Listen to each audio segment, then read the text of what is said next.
പ്രേംലാലെ, BBC-ക്കെതിരെ നിയമ നടപടിക്കൊരുങ്ങുകയാണ് American president Donald Trump. Capitol കലാപത്തിന് ആഹ്വാനം ചെയ്യുന്ന രീതിയിൽ തന്റെ പ്രസംഗം എഡിറ്റ് ചെയ്ത് സംപ്രേഷണം ചെയ്തതിനാണ് കേസ്. എന്നാൽ കഴിഞ്ഞ നവംബറിൽ തന്നെ BBC ട്രംപിനോട് മാപ്പ് പറഞ്ഞിരുന്നു. എന്താണ് ഇപ്പോൾ ട്രംപിനെ ഇതിനു പിന്നിൽ തൊടിപ്പിക്കാനുള്ള കാരണം? തുഫയിലെ ഈ വീണടം വിഷ്ണു ലോകം എന്ന് പറയുന്ന ഒരു ചൊല്ലുണ്ട്. അതാണ് ഇപ്പോൾ ട്രംപ് എടുത്ത് പ്രയോഗിക്കുന്നത്. കാരണം ഈ കാര്യത്തിൽ ട്രംപ് ഇപ്പോ ഫ്ലോറിഡയിലെ കോടതിയിൽ മാനനഷ്ട കേസ് ഫയൽ ചെയ്തിരിക്കുകയാണ്.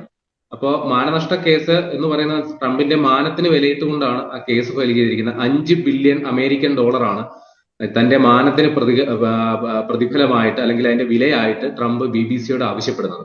അപ്പൊ ഇതിൽ BBC വളരെ ശക്തമായ പ്രതികരണം നടത്തിയിട്ടുണ്ട്. ഞങ്ങൾ ഇക്കാര്യത്തിൽ ഇതിനോടകം തന്നെ ഞങ്ങളുടെ നിലപാട് പറഞ്ഞതാണ്, ഖേദപ്രകടനം നടത്തിയതാണ്, ആ വാർത്ത പിൻവലിച്ചതാണ്. ഈ മാനനഷ്ടം ഉണ്ടാക്കുന്ന തരത്തിൽ ഞങ്ങളുടെ ഭാഗത്തുനിന്ന് ഒരു നടപടി ഉണ്ടായിട്ടില്ല. ട്രംപിനെ അവഹേളിക്കുന്ന തരത്തിൽ, ട്രംപിന് മാനഹാനി ഉണ്ടാകുന്ന തരത്തിൽ ഒരു കാര്യവും തങ്ങൾ ചെയ്തിട്ടില്ല എന്നുള്ളതാണ് BBC പറയുന്നത്. അപ്പൊ ഈ സംഭവം എന്താണെന്ന് മനസ്സിലാകാത്തവർക്ക് ഒരു അതുകൂടി പറഞ്ഞു തരാം.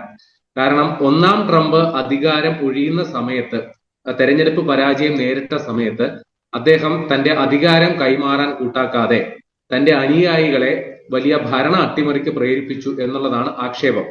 അപ്പോ ക്യാപിറ്റോൾ സിറ്റി, അതായത് നമ്മുടെ വൈറ്റ് ഹൗസ് ഒക്കെ ഉൾപ്പെടുന്ന ആ ഒരു പ്രദേശം, അതിൽ വലിയ കലാപം അഴിച്ചു. ട്രംപ് അനുകൂലികൾ തെരുവ് കയ്യേറി വലിയ അഴിഞ്ഞാട്ടം നടത്തി, പൊതുമുതൽ വ്യാപകമായി നശിപ്പിച്ചു. ഭരണകൂടത്തെ അല്ലെങ്കിൽ ഭരണം പിടിച്ചെടുക്കാൻ വേണ്ടി, വൈറ്റ് ഹൗസ് പിടിച്ചെടുക്കാൻ വേണ്ടിയുള്ള ശ്രമങ്ങൾ നടത്തി എന്നുള്ളതാണ് ഈ ആക്ഷേപത്തിന്റെ അടിസ്ഥാനം. അപ്പൊ ഇതുമായി ബന്ധപ്പെട്ട് 2021 ജനുവരി 6-ന് ട്രംപ് നടത്തിയ ഒരു പ്രസംഗം, ഒരു ദീർഘമായ പ്രസംഗമാണ് അത്. ഈ ട്രംപ് രണ്ടാമതും ജനവിധി തേടുന്ന സമയത്ത് 2024-ല് നമ്മുടെ BBC ഒരു ഡോക്യുമെന്ററി ആയി, പനോരമ ഡോക്യുമെന്ററി ആയിട്ട് UK-ല് അത് പ്രക്ഷേപണം ചെയ്തു. അപ്പൊ എന്തുകൊണ്ട് ട്രംപ് വീണ്ടും അധികാരത്തിൽ വരുന്നു, അല്ലെങ്കിൽ അധികാരത്തിൽ വരാൻ സാധ്യതയുണ്ടോ? സ്വാഭാവികമാണ്, ഒരു തെരഞ്ഞെടുപ്പ് നടക്കുമ്പോൾ ഈ അവലോകന റിപ്പോർട്ടുകളൊക്കെ മാധ്യമങ്ങൾ പ്രസിദ്ധീകരിക്കാറുണ്ട്. അപ്പൊ അത്തരത്തിൽ ട്രംപിന്റെ മുൻകാല ഭരണവും നിലവിലെ സാധ്യതകളും ഇതിനെയൊക്കെ കുറിച്ചുള്ള ഒരു അവലോകനം എന്ന രീതിയിലാണ് ഈ ഡോക്യുമെന്ററി പറയുന്നത്. അപ്പൊ ആ കൂട്ടത്തിൽ ആ ഡോക്യുമെന്ററിയിൽ ഉൾപ്പെടുത്തിയ ഒരു വീഡിയോ ബൈറ്റ് ഉണ്ട്.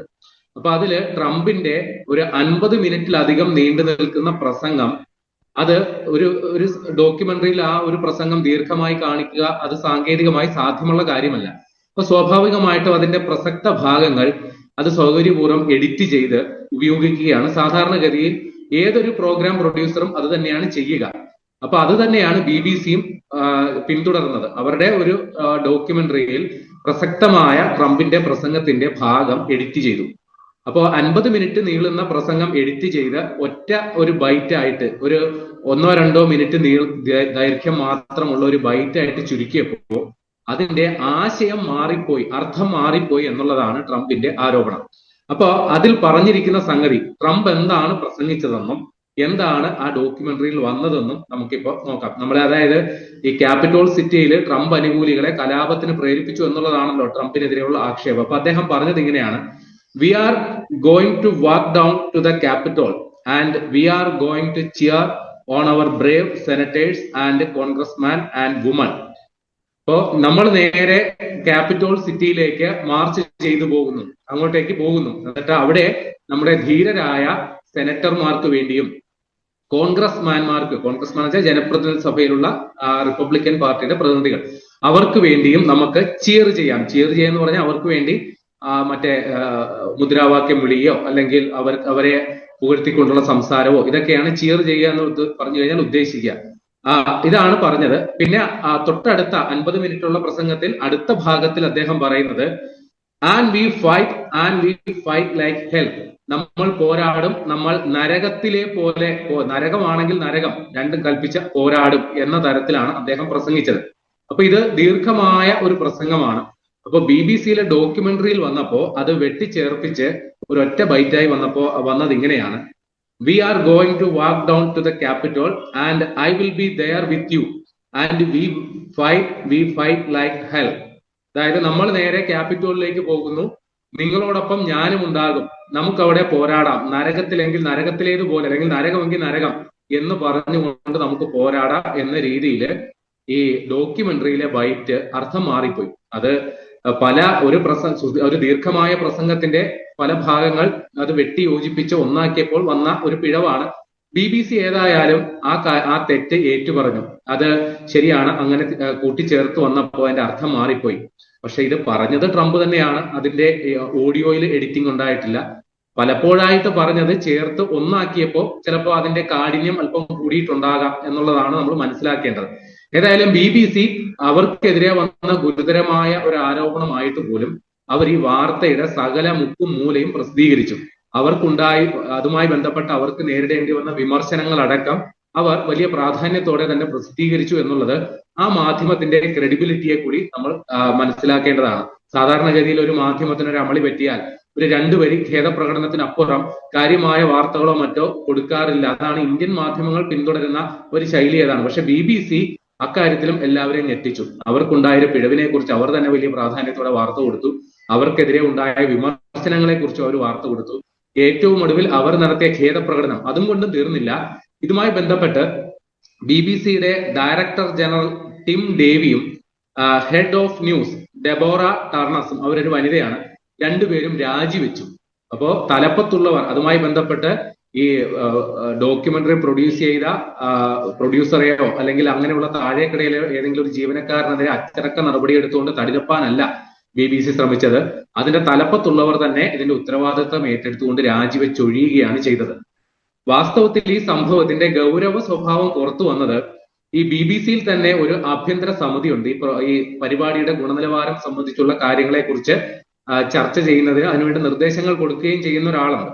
അപ്പൊ ഇദ്ദേഹം ആഭ്യന്തരമായി BBCക്കകത്ത് ഇന്റേണൽ ആയിട്ട് കൈമാറേണ്ട ഒരു കത്ത് അത് പുറത്തു വന്നു. അപ്പൊ ആ കത്തിലാണ് ഇങ്ങനെ വന്നപ്പോൾ ഇതിന്റെ ആശയം മാറിപ്പോയല്ലോ എന്ന് ഇദ്ദേഹം ആശങ്കപ്പെടുന്നുണ്ട്. അപ്പൊ ഇതാണ് വാസ്തവത്തിൽ ട്രംപിനെ ഇങ്ങനെ ഒരു സംഭവം ഉണ്ടല്ലോ, അങ്ങനെ ട്രംപിന്റെ ബൾബ് കത്തിയത് അങ്ങനെയാണ്. അങ്ങനെ ഇതുമായി ബന്ധപ്പെട്ട് ഇപ്പൊ ട്രംപ് ഇപ്പോ $5 ബില്യൺ അമേരിക്കൻ ഡോളറാണ് എന്റെ മാനത്തിന് വില, അത് നിങ്ങൾ തന്നേ പറ്റൂ എന്ന രീതിയിലാണ് BBCയുടെ പുറകെ കേസ് ഫയൽ ചെയ്തിരിക്കുന്നത്. ഏതായാലും BBC ഈ സംഭവത്തെ കുറിച്ച് തൽക്കാലം പ്രതികരിക്കാൻ തയ്യാറല്ല. ഈ മാനനഷ്ട കേസിനെതിരെ തങ്ങൾ പോരാടുമോ അല്ലെങ്കിൽ ആ പൈസ കൊടുത്ത് സെറ്റിൽ ചെയ്യുമോ അക്കാര്യത്തെ കുറിച്ചൊന്നും BBC പറഞ്ഞിട്ടില്ല. അവർ പറഞ്ഞ ഒറ്റ കാര്യമേ ഉള്ളൂ, ട്രംപിന് മാനഹാനി ഉണ്ടാകുന്ന തരത്തിൽ തങ്ങൾ ഒന്നും ചെയ്തിട്ടില്ല. അത് വാസ്തവമാണ്. ട്രംപ് പറഞ്ഞ കാര്യങ്ങൾ തന്നെയാണ് അവർ അത് പ്രസിദ്ധീകരിച്ചത്. ഇപ്പൊ നമ്മുടെ നാട്ടിൽ ചില സറ്റയർ എന്ന പറഞ്ഞ പേരിൽ ചില പ്രോഗ്രാമുകളൊക്കെ വരാറുണ്ട്. അതിൽ പലരും നേതാക്കന്മാർ പറഞ്ഞ വാക്കുകൾ വക്രീകരിച്ചോ വളച്ചൊടിച്ചോ അല്ലെങ്കിൽ അതിന്റെ ദ്വയാർത്ഥങ്ങൾ കണ്ടെത്തിയോ ഒക്കെ നമ്മൾ ചിലപ്പോൾ അവർക്ക് അല്പം മാനഹാനി ഉണ്ടാകുന്ന തരത്തിലൊക്കെ നമ്മുടെ നാട്ടിൽ പരിപാടികൾ ഓണയർ വരാറുണ്ട്. പക്ഷെ ഇതങ്ങനെയല്ല. ട്രംപ് പറഞ്ഞ അതേ വാചകങ്ങൾ തന്നെയാണ് അവര് പബ്ലിഷ് ചെയ്തത്. അതുകൊണ്ട് BBC അവരുടെ നിലപാടിൽ ഉറച്ചു നിൽക്കുകയാണ്. തങ്ങളുടെ ആ പരിപാടിയിൽ തങ്ങൾക്ക് പറ്റിയ ഒരു പിഴവ് സംഭവിച്ചിട്ടുണ്ട്. പക്ഷെ ആ പിഴവ് ഞങ്ങൾ ഏറ്റുപറയുന്നു, അതിന് ക്ഷമ പറഞ്ഞിട്ടുണ്ട്. അതിനപ്പുറമുള്ള യാതൊരു പരിപാടിക്കും തങ്ങളില്ല എന്നുള്ളതാണ് BBCയുടെ നിലപാട്. അപ്പൊ ട്രംപ് ഇത് ആദ്യമായിട്ടല്ല മാധ്യമങ്ങൾക്ക് നേരെ തിരിയുന്നത്. അദ്ദേഹം 1ാം ട്രംപ് അധികാരത്തിലിരുന്നപ്പോ അദ്ദേഹം വാർത്താ സമ്മേളനങ്ങൾ നടത്തുമ്പോൾ തനിക്ക് അനിഷ്ടകരമായ ചോദ്യങ്ങൾ ചോദിക്കുന്ന മാധ്യമ പ്രവർത്തകരെ ആ വേദിയിൽ നിന്ന് പുറത്താക്കുന്ന സമീപനം സ്വീകരിച്ചിട്ടുള്ളതാണ് ട്രംപ്. ഇപ്പൊ 2ാം ട്രംപ് അധികാരത്തിൽ വന്നപ്പോൾ അദ്ദേഹത്തിനെതിരെ ഈ ജെഫ്രി എപ്സ്റ്റീനുമായി ബന്ധപ്പെട്ട ഗുരുതരമായ ലൈംഗിക ആരോപണ കേസുണ്ട്. അപ്പൊ അതിന്റെ വാർത്തകൾ പ്രസിദ്ധീകരിച്ചതിനെ വാൾസ്ട്രീറ്റ് ജേണൽ എന്ന് പറയുന്ന മാധ്യമ സ്ഥാപനത്തിനെതിരെ സമാനമായ മാനനഷ്ട കേസ് ട്രംപ് നേരത്തെ തന്നെ ഫയൽ ചെയ്തിട്ടുള്ളതാണ്.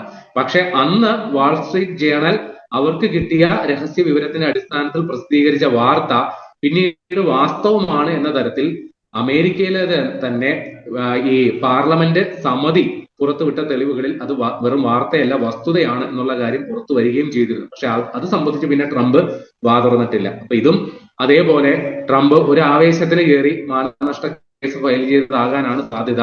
ഇത് കോടതിയിൽ എത്രത്തോളം മുമ്പോട്ട് പോകുമെന്ന് അറിയില്ല. അപ്പം ഒരു കാര്യം കൂടിയുണ്ട്, ട്രംപിനെ സംബന്ധിച്ച് അദ്ദേഹം ഗുരുതരമായ പ്രതിച്ഛായ ഭംഗം അമേരിക്കയിൽ നേരിട്ടുകൊണ്ടിരിക്കുകയാണ്.